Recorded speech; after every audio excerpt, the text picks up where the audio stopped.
Okay, offering time, blessing time. Let's give the Lord a hand. We're going to talk about the woman at the well today.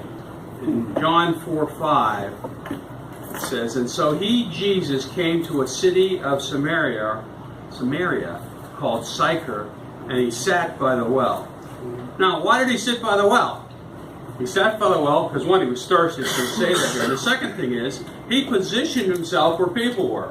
He knew that people would be at the well, and so he positioned himself. And then in verse 7 it says, "There came a woman of Samaria to draw water, and Jesus said, 'Give me a drink.'" And then in verses 9 to 25, the woman has a conversation with Jesus on living water. Jesus is the living water. And there's a sin problem with the woman. And then Jesus deals with that, and they move on from that. And the woman has a spiritual awakening. And she says in verse 19, the woman said to him, "Sir, I perceive that you are a prophet."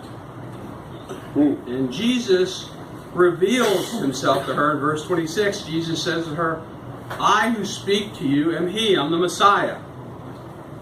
Not only does she have a spiritual awakening, she starts to evangelize right away. There's a gentleman by the name of George Burrower who got saved in a Billy Graham crusade. And the next day or the next second days, he started to rent buses to bring people in to get saved. And Bonnie worked with that ministry for a summer. It's called Operation Mobilization. And so in verse 28 and 29, it says, "The woman left her water pot and went into the city and said to the men, 'Come see a man who told me all the things that I have done. This is not the Christ, is he?'" And here's the key verse here. Verse 42. "And they were saying to the woman, 'It is no longer because of what you said that we believe, for we have heard of ourselves and know that this one is indeed the Savior of the world.'"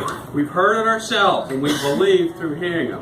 You know, I can stand up here and talk about offering and tithes every day, all year. And it won't make any difference unless you move out of your comfort zone and experience. You'll never experience that until you move out of that comfort zone. And as the woman received salvation from Jesus, so we can get the multitude of blessings through our faithfulness in tithes and offerings. But you got to step out, don't you? You got to step out.